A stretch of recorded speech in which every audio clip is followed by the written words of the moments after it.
Twongeye kubasuhuza bakunzi b'Ishimwe ry'Imana TV, aho muri abari hafi na kure mwese, turabashuje mu izina ry'Umwami wacu Yesu Kristo, amahoro atanga yayandi atongeraho umubabaro abe hagati muri mwe mwese. Umuririmbyi we yaravuze ngo ubwo Umwami ankunda ndi amahoro, namwe nizere ko muri amahoro kuko Yesu arabakunda kandi abitayeho. Turabayambiriye rero mwese aho muri Banyarwanda, inshuti zacu, aho muherereye mu ntara zitandukanye enye ndetse n'umujyi wa Kigali, abari mu ntara y'abadiyasipora mwese Mwami Imana bishimire, abarundi inshuti zacu, mwaba muri Burundi mu gihugu hagati, mwaba muri mu migabane itandukanye y'iyi si, ndabizi mudukurikira muri benshi. Umwami Imana akomeze kubishimira kandi abiteho muri byose, mu isi y'umwuka abane namwe, mu isi y'umubiri kandi abagurira imbago mwese. Twongeye kugaruka rero ku Ishimwe ry'Imana TV, muri kumwe n'umukunzi wanyu, ntago ndi bumuvuge amazina, muri kumubona ko ni mukuru, benshi si ubwa mbere ariko abashyashya reka tumwemerere abibwire n'ikaze. Muraho mwese inshuti zanjye, buri mwese mudukurikiye, ari abankurikiye bwa mbere, ari namwe musanzwe munkurikiye, ndabashuhuje kandi ndabahobeye mu izina rya Yesu.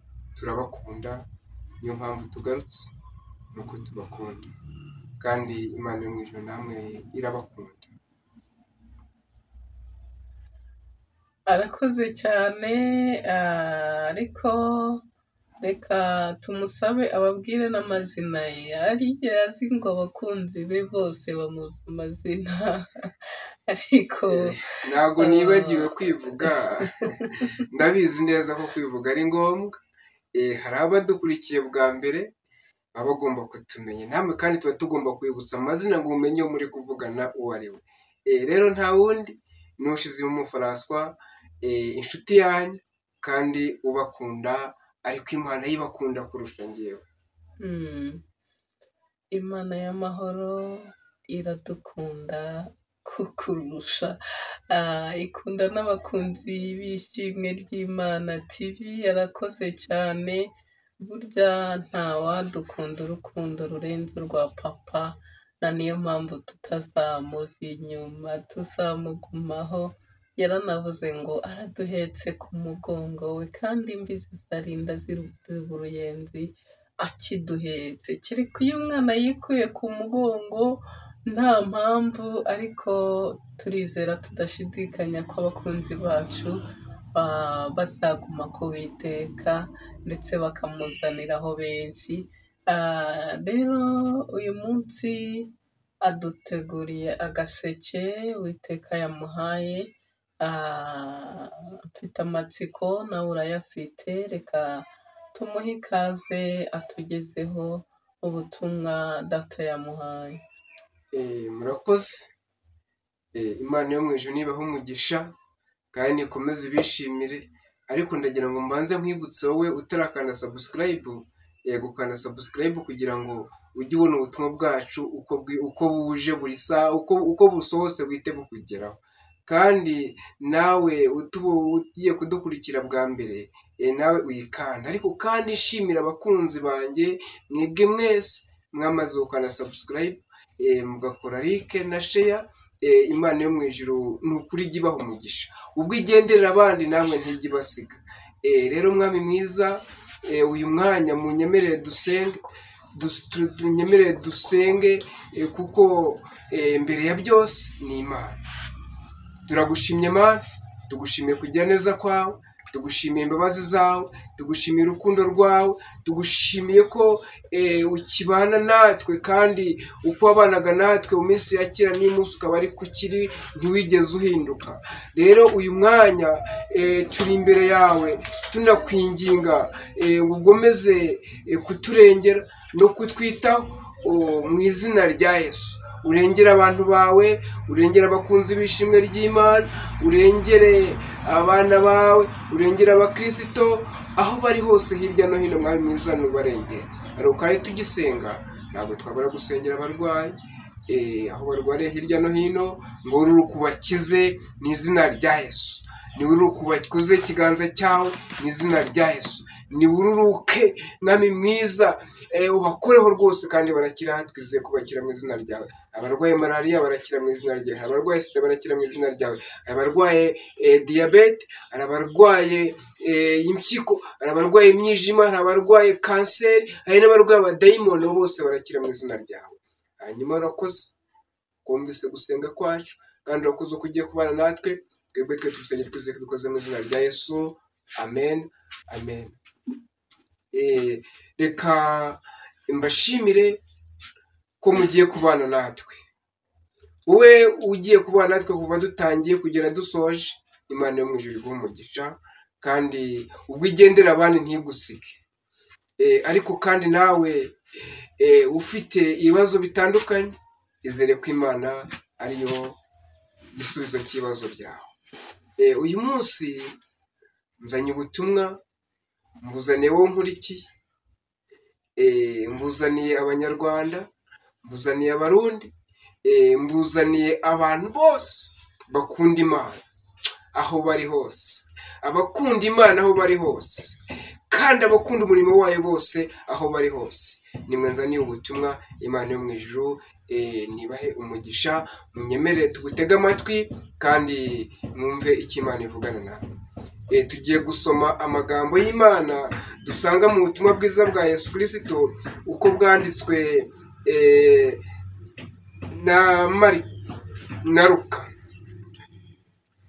Ubutumwa bwiza bwa Yesu Kristo uko bwanditswe na Luka, igice cyawo cya 8, duhereye ku murongo wa 14 tugeze ku wa 15. Urajya usoma neza witonze kandi tugenda.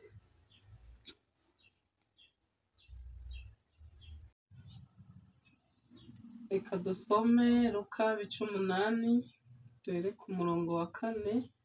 Umutwe w'amagambo handitse ngo umugani w'umubibyi. Yego, umugani, umutwe w'amagambo uranditse ngo ni umugani w'umubibyi. Reka twumve aya magambo icyo Imana ivugana natwe. Nuko abantu benshi bamusanga bavuye mu midugudu. Ngo nuko abantu benshi bamusanga bavuye mu midugudu itandukanye, nk'uko namwe muri mu bihugu bitandukanye muje mwese muje gushaka Yesu, muje musanga Yesu. Bamaze guterana abacira umugani ati, nuko bamaze guterana bose begeranye bamaze gukorana, Yesu abacira umugani arababwira ati, umubyeyi yasohoye imbuto akibiba, zimwe zigwa mu nzira.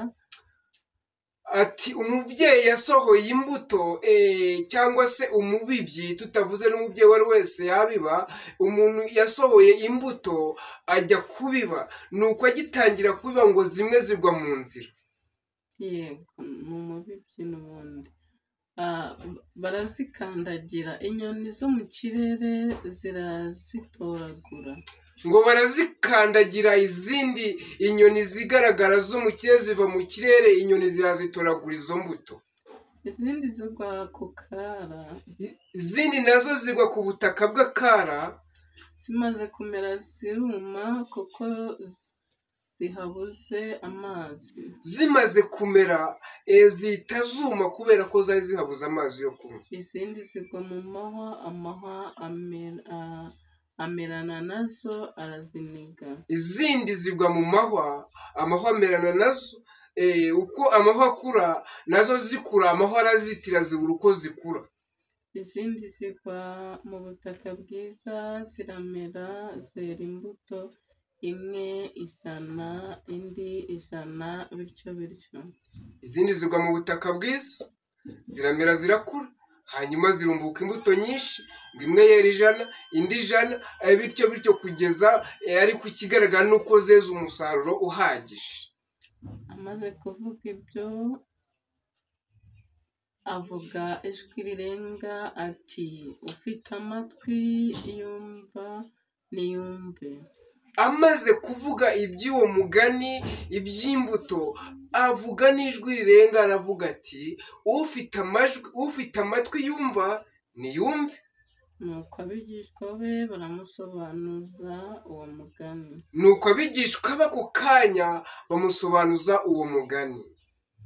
Arababwira ati mwebweho mwahawe kumenya ubwiru bw'ubwami bw'Imana. Amen. Ariko abandi bo babibwirirwa mu migani. Ngo mwebweho abubwira intumwa zazibwira ngo mwebwe mwahawe kumenya ubwiru bw'Imana. Ngo ariko nawe ugira amahirwe yo uyu munsi ubashije kumenya icyo umwuka akubwira, ubashije kumenya icyo umwuka akubwira. Ngo ariko abandi bo bahawe kubwirirwa mu migani, kugira ngo kureba babireba ariko be kubibona, no kumva babyumva ariko be kubisobanukirwa. umva impamvu bahaye kubwirwa mu migani, bamwe nabo kubwirwa mu mugani. Ngo ni ukugira ngo babirebe ariko bo kubibona, kandi ngo ni ukugira ngo babyumve ariko kandi bo no kubyumva. Yego, babyumve ariko bo no kubimenya. Dore iby'uwo mugani ni ibi. Dore iby'uwo mugani usobanura ni ibi ngibi ari byo mugiye kumva. Ni ijambo ry'Imana. Izo nzira, imbuto ni ijambo ry'Imana. Imbuto ni ijambo ry'Imana.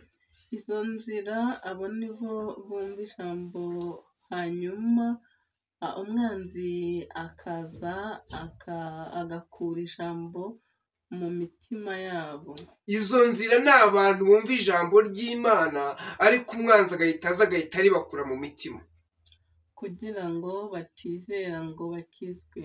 Aribakuramo kugira ngo batizera kandi bagakizwa. Izaguye ku kara, n'izaguye ku kara nazo ni uko.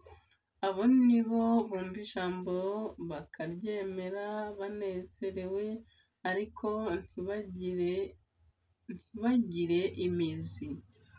Abuve gukara naho ni abantu bumva ijambo ry'Imana bakaryumva banezerewe, ariko ako kanya ntirishinga imizi muri bo ngo ribagumemo, baryamaze kandi barivuga uko bwije n'uko bukeye. Bizera umwanya muto, maze ibibagerageza byabageraho bagasubira inyuma. Bizera mu kanya gato, nk'uko hari n'abahanuzi bizera mu kanya gato. Iyo ibagerageza byaza bakavuga ibyo batatumwe, iyo ibagerageza byaza bagatanga mesaje batahawe, iyo ibagerageza byaza bagatangira kwishakira inyungu zabo, bagatangira kwishakira indamu zabo, bagatangira kubeshya abantu kubera ko iyo ibagerageza byaje. Izaguye mu mahwa nazo rero nimutega amatwi mwumve. Nibo bumva ijambo maze bakigenda, amaganya n'ubutunzi n'ibinezeza byo muri ubu bugingo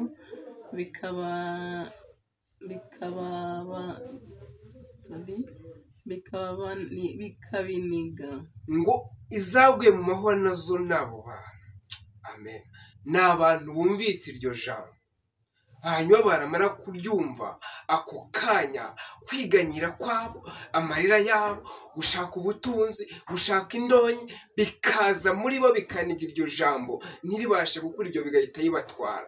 Nagira ngo nkubwire nawe wowe udukurikiye uyu munsi wa none, uri umukristo, uyu munsi wa none uri bishop, uyu munsi wa none uri pastor, cyangwa se uri umuvugabutumwa, cyangwa se uri umuhanuzi, cyangwa uri umudiyakoni, uri umuririmbyi. Nawe harimo abameze gutyo, mwanizwe ije mwumvise ijambo, mumaze kuryumva muritwara uko mwishakiye. Bamwe mujya gucisha Imana, abandi mujya mwigira mu butunzi, abandi muvuga ibyo batatumwe, abandi mukora ibyo mutabwiwe, kubera yuko ibiri mu mutima wanyu, amarari yanyu. Yanize ijambo mwumvise, wa mugani w'Abanyarwanda baciye ngo kamere ntikurwa na reka. Namwe mwanze kureka iby'ijambo ribabuza, ahubwo mukurikira iby'indonke zanyu, mukurikira iby'impano, iby'imbaraga, ibyo gushaka kwanyu, ibyo murarikiye bari byo mukurikira, aho gukurikira ibyo gushaka kw'Imana. Ariko Imana byo mu ijuru ivuga, nanjye ngo ije gusobanurira abakristo, ize gusobanurira abanyantege nkeya, kugira ngo babashe kubamenya by'ukuri, kandi irambwira ngo ije guhemba no guhana ibihwanye n'ibyo mwakoze. Niyo mpamvu bamwe ije kubashyira ku karubanda, ndetse bamwe mwarangije kuhagera, bamwe n'uyu munsi wa none byamaze kubacanga, n'ibyo muvuga ntibicyumva, oya bamwe ntimugifite n'aho muvugira, abandi n'abafite uruvugiro. Imana irambwira ngo ije gusobanura intama n'ihene, ije gusobanura abafite amarari y'iby'isi n'abafite iry'iby'ijuru. ntibere imbuto nziza. Ije kwerekana uwera imbuto uwo ari we, n'uwera n'uvuga iby'ukuri uwo ari we. Hanyuma buri wese arahemba igihwanye, arabona igihembo gihwanye n'ibyo yakoreye. Izo mu butaka bwiza, abo ni bo bumva ijambo bakarifata neza mu mitima inyuzwe myiza, bakera imbuto kubwo kwihangana. Ngo izo mu butaka bwiza ni abantu bumva iryo jambo rikabanyura, ryamara kubanyura bakarigenderamo, bakarikoreramo, bakanarivugiramo ibyo gukiranuka. Ngo abo ngabo nibo barumbuka imbuto nyinshi, ngo imwe 100 indi 100, kubera ko bakoze ibyo gukiranuka. Umurimo w'Imana ntiba wigandaho, iby'Imana ibahaye bivuga uko biri. Ariko Imana irambwira ngo we watandukire, we wavuye mu nzira, we wakoze ibidakorwa, we wakoze ibyangwa n'amaso y'abantu, wowe mu cyiciro cyose urimo, waba woroheje, waba ukomeye, waba uciye bugufi, uko waba uri kose, niba uri amahoro ije kwerekana ko uri amahoro, niba uri imbuto nziza ije kwerekana ko uri imbuto nziza. Imana yo mu ijuru nibaho umugisha. Dukomeze tujye gusoma andi magambo nanone dusanga mu butumwa bwiza bwa Yesu Kristo bwanditswe na Luka mu gice cyaho cya 14, umurongo waho wa 15 wo tugiye gusoma tugeze ku wa 24.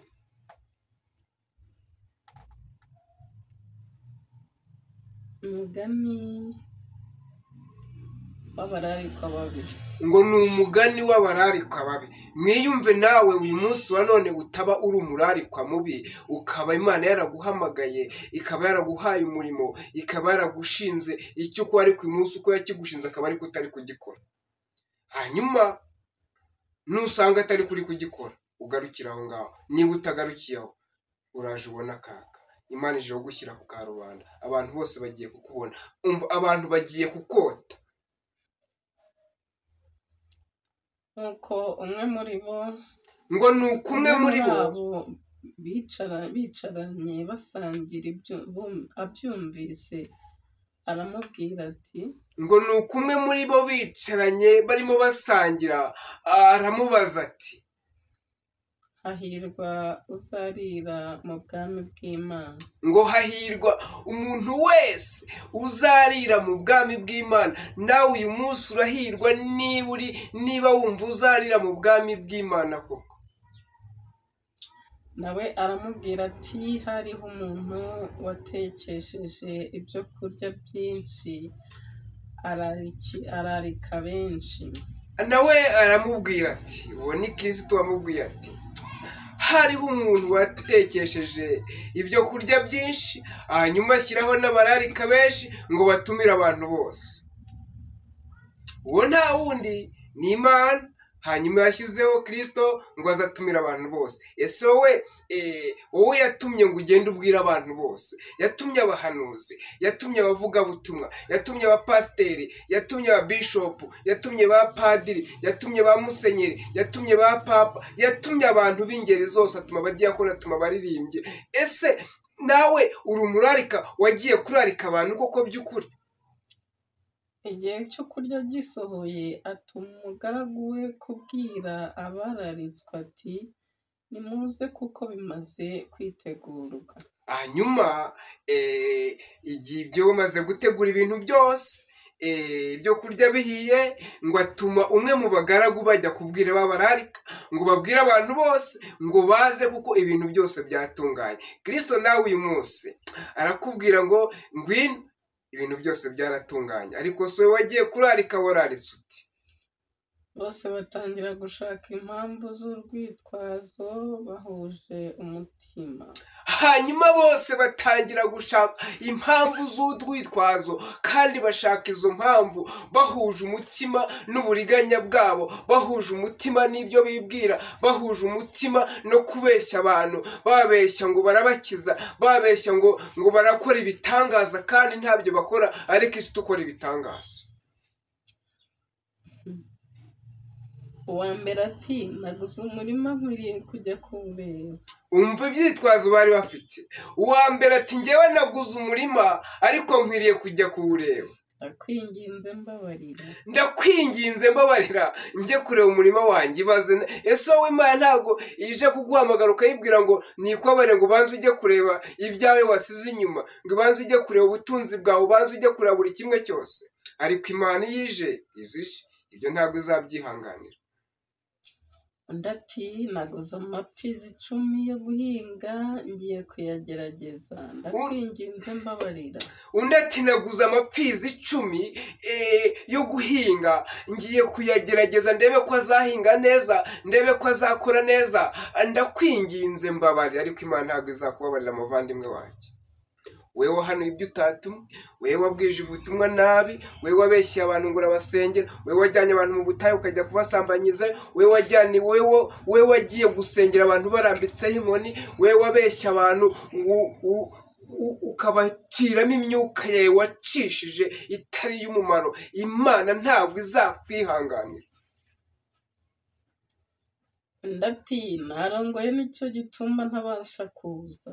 Undi ati narongoye ariko nta nicyo gituma ntabasha kuza. Ariko mu ijuru nta mugore ubayo nta n'umugabo ubayo, ibyo mubimenye. Ibyo ntabwo byagombye kutubara urwitwazo. Nuko uwo mugaragu agarutse abwira shebuja uko byagenze. Nuko umugaragu agarutse abwira shebuja uko byamugendekeye byose, nta na kimwe yamukinze. Maze nyir'urugo ararakara abwira umugaragu ati sohoka vuba ujye mu nzira nini n'into mu mudugudu, uzane hano abakene n'ibirema n'impumyi n'abacumbagira. Mwumve neza ngo nuko nyir'urugo ararakara, amaze kurakara ngo abwira umugaragu ngo genda ujye mu nzira nini ngari. Amen. Ngo genda ujye mu nzira urebe abakene, urebe abacumbagira, urebe imuga, urebe impumyi, hanyuma bose ubazane iwanjye. Umugaragu we agarutse aravuga ati databuja, icyo utegetse ndagikoze, nyamara haracyari umwanya w'abandi. Hanyuma umugaragu aragenda abikora nk'uko yamutegetse. So we wakozwe urukora nk'uko wategetswe. Umva uyu mugaragu wakoze neza, yarakoze neza. Agarutse kwa shebuja avuga ati databuja, icyo wantegetse cyose nagikoze, ariko haracyari umwanya. Nubwo abantu baje, nubwo abatumirwa baje, ariko haracyari undi mwanya w'abandi bantu bo gutumirwa. Shebuja abwira umugaragu ati sohoka ugende mu nzira nyabagendwa no mu mihora, ubahate kwinjira kugira ngo urugo rwanjye rwuzure. Hanyuma arongera ngo genda ujye mu nzira nyabagendwa, ujye no mu mihora hose, aho abantu banyura hose, hanyuma urarike abantu bose bazi, urugo rwanjye rwuzure abantu. Uyu munsi ndagira ngo nkubwire wowe hari abo Imana iciye mu kazi kubera ko igihe cyabo cy'akazi cyararangiye. Mwarakoze mwiyita abakozi, ariko abakozi bajya bahabwa pasiyo, abakozi bajya birukanwa, abakozi bajya birukanwa nta nteguza ibayeho. igihe kirageze ngo wakore abana b'Imana. Imana ihamagaye abandi bantu bari hirya no hino mu nzira nini, bari mu mihora, bari mu ahantu hatandukanye, ngo baze bakore umurimo wayo. Niyo mpamvu uyu munsi yongeye kuvugana namwe ngo nimugarukire aho ngaho. Ariko niba mutagarukiye aho, Imana ifite abantu bo gukora, Imana ifite abana mu rugo rwayo, nibo ihamagaye ngo baze bakore. Uwe muhanuzi wahanuye ibinyoma, Imana iguciye mu kazi. Uwe muvugabutumwa warakoze wita umukozi w'Imana, Imana iguciye mu kazi. Oya, nta na kontara wagiranye nayo, oya, nta n'isezerano rimwe wigeze ugirana nayo. Uyu munsi Imana iraguhagaritse mu kazi kuko ihamagaye abandi. Wabaye umutumira mubi, ntabwo wigeze umutumira mwiza. Niyo mpamvu Imana iguciye mu kazi, iguhagaritse mu kazi, irakwirukanye mu kazi. ndababwira yuko ari nta muntu wo muri bararikwa uzarya ibyo nabiteguriye. Ngo arababwira ukuri ko nta muntu wo muri bararikwa bagiye kurarika uzarya ibyo yateguriye abangaba, ibyo yateguriye abana b'ubugingo, ibyo yateguriye abo gukiranuka. Mwarakosheje, mwavuze ibyo mutatumwe, abandi mwavuze ibyo mutabwiwe. Rero abandi mwanze gukiza intama, murazikubita, murazikometsa, izindi murazibaga, murazirya, izindi muzambura ibyo zakariye. Abakene mwabambuye ibyabo, abapfubyi n'abapfakazi byakabarengeye murayibanyaga, kubera ko mwimitse inda nini yabo, mwimitse inda nini zanyu. Imana yo mu ijuru iraje, ntabwo izaceceka, ngo nta n'umwe uzarya ku byo Imana yateguye. Rero nawe ubyumvise uyu munsi, niba uzi ubwenge, garukira aho ngaho ubundi yo kujya neza kw'Imana. Ariko Imana yo mu ijuru ihamagaye abandi bantu, Imana yo mu ijuru ihamagaye abandi bantu baje gukora umurimo wayo. Umurimo wayo ntabwo uzahagarara, umurimo wayo ntabwo uzareka gukorwa, kandi Imana yo mu ijuru igaruye ububyutse. Imana yo mu ijuru igaruye ububyutse mu bantu bayo. Imana yo mu ijuru igaruye ububyutse mu bantu bayo. Imana yo mu ijuru igaruye ububyutse. Wemera agaca bugufi akihana, Imana yo mu ijuru igaruye ububyutse. Uwemeye agaca bugufi akihana, Imana yo iramugarukiye. Muce bugufi mwihane. Hanyuma rata wowe ugize icyifuzo ukawumva ushaka kugarukira Imana, ca bugufi imbere y'Imana, hanyuma tugusengere. Hanyuma Imana yo mu ijuru igire ikikora, ikugirire imbabazi. Reka dusenge mu izina rya Yesu. Reka dusenge Imana yo mu ijuru, wowe uciye bugufi ikubabarire. Reka dusenge wowe wumvise neza ko wavuye mu nzira, Imana ikubabarire, ugaruke mu nzu yayo, ikugarure mu nzira, kandi ugaruke mu rugo kwa papa. Mu rugo kwa papa hari ibintu byose, mu rugo kwa papa nta kihabuze, mu rugo kwa papa hari amahoro, mu rugo kwa papa hari ibyishimo. Ariko Imana yo mu ijuru yiteguye kugira imbabazi no kubabarira.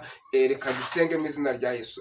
Turagushimye Mana, aba bacire bugufi imbere yawe, abangaba rwose batinzwe n'ijambo ryawe. Niyo mpamvu tukwinginze ngo niburure kubane nabo, nubarengere. Basabye imbabazi ko bavuye mu nzira, basabye imbabazi uko bacumuyeho, basabye imbabazi uko baretse inshingano bahawe, basabye imbabazi kubera yuko bavuye mu byizerwa. Hanyuma nubabarire, hanyuma kandi nawe urakoze uko wabariye. Twebwe twese ugomeze kuturengera no kudufasha muri byose, mu izina rya Yesu, amen. Imana y'amahoro imuhereza umugisha. Data yongeye kuvugana natwe ibintu bikomeye. Ni ukuri birakwiriye ko tuba abatumirwa, kandi abatumirwa beza. Nubwo abahamagawe atari bo batoranijwe, ariko cyangwa mukazaba mu batoranijwe. Reka tumusabe nimba hari icyo yakongeraho, cyaba cyamwisobye yacyongeraho, kibaye kidahari kandi arabwira abakunzi be nimero za telefone, hanyuma adusengere. Yasengere ngo ariko twasengeye abantu bari baciye bugufi bihanye, yego, ntabwo twasengeye gusoza. nibyo. Hanyuma turakwibutsa yuko ugomba kwemera umuhamagaro uhamagawe, kuko Imana itubwiye ko ihamagaye abandi.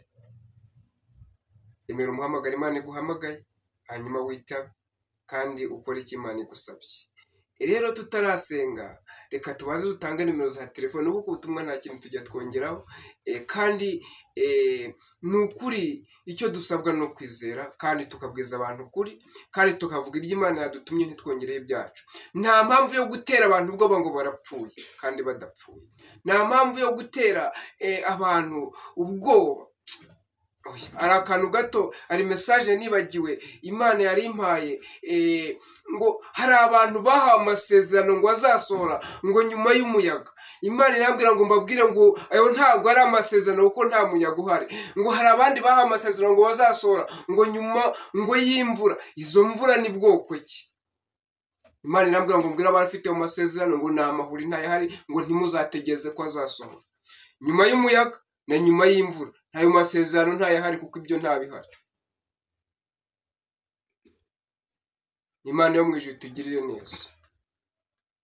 Nomero ni 0788 24 7909 na 78 78 76 niyo ngiyo waduhamagara. Ufite ikibazo cy'uburwayi tugufasha gusenga, ufite ibibazo bindi bitandukanye turagufasha, ukeneye guhugurwa turagufasha. Hanyuma ukeneye no twagushyira muri groupe, dufite groupe bari mu rugendo rugana mu ijuru. Intego yacu ni ugusengera abantu bagakizwa, tugasengera igihugu cyacu, tugasengera Afurika yacu kugira ngo ibone amahoro kandi itere imbere. Nta yindi ntego dufite. Gukizwa kw'abantu, amahoro mu gihugu, amahoro ku mugabane wacu no mu isi yose. Reka twisengere dusoze. Turagushimye, uri wo kwizera kandi uri umurengezi wacu. Abakutumenyesha ni wowe twibwiriye ubwawe, uratwiyereka, turakubona, tubona kuri Imana yo kwizerwa, natwe dufata umwanzuro turagukurikira. Hanyuma turi imbere yawe turakwinginze ukomeze kurengera abantu bawe kandi ubiteho, uduhere igihugu amahoro, uduhere Afurika yacu amahoro, uduhere isi yacu amahoro.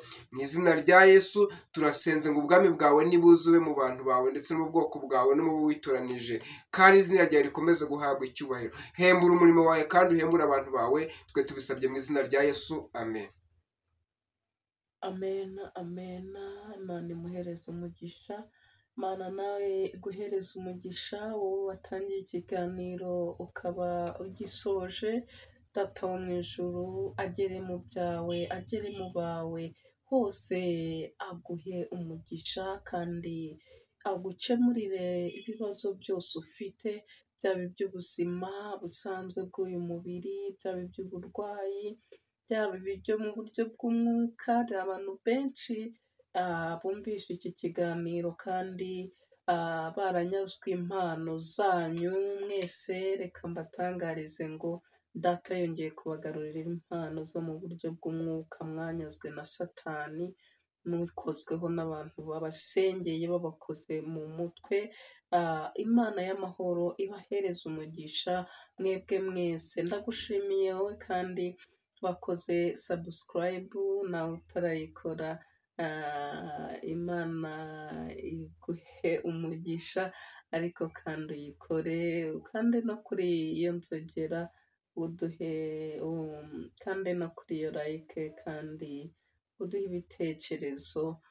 Ibitekerezo byanyu biba ari ingenzi. Njya mbabwira ngo iyo dutambukije ivugabutumwa ugatanga igitekerezo, iyo ari byiza turabishima, tubona ko abadushyigikiye kandi bari kumva uburyo umurimo w'Imana uri gukorwa. N'iyo ari bibi rwose nabyo turabishima, kuko mu isi duhura nabyo kenshi, tukamenya n'ibyo dusengera. Buriya iyo turi kuvuga ngo Imana ihindura Afurika yibohore mu bukoroni, tuba tuzi ko harimo mvanguramoko. Niyo mpamvu rimwe na rimwe tuzahasanga ibitandukanye, ariko ntimugacibwe intege n'umuntu wanditse ibintu bibi. Njya nabwira abantu ngo bijye bibakomeza, ahubwo mubone ko muri mu kazi. Rumwe nukora Satani ntakurwanye, uzamenye ko nta kintu uriho urakora. Rero yakoze cyane, reka mvuge ngo naho ubutaha. shalom shalom, Uwiteka abe hagati muri mwe, abe mu byanyu, ahagera hatinde, rwose ni ukuri, mu buryo bw'umwuka, mu bw'umubiri, ahagere ahatinde kuri mwese, kandi amahoro mu Rwanda, mu Burundi, muri Congo, muri Uganda, mu isi hose turayifuza, muri Afurika by'umwihariko.